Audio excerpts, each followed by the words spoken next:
Today is Tuesday, August 19th. This is the 1971 Cadillac Eldorado right rear window regulator restoration for my friend Nick in Texas.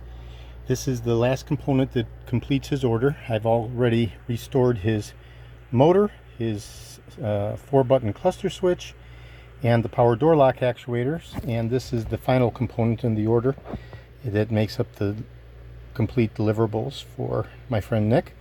And this is the right rear window regulator.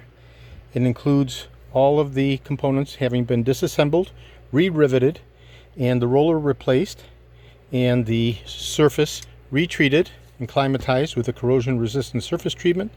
And I've gone ahead and pre-greased the unit, so it is pretty much ready for installation. And this will be going to my friend Nick in Texas as soon as I get his okay to ship reply confirmation. This is George in Florida. I have over 375,000 original vintage parts from 1959 through 1976, all the way through 78 for the Eldorado. I'm best known for my restoration of the Cadillac steering wheels, the tilt and telescopic steering columns, the power seat mechanisms, the instrument clusters, and other critical hard-to-source original vintage Cadillac items. Okay, today is Tuesday, August 19th. Thank you very kindly.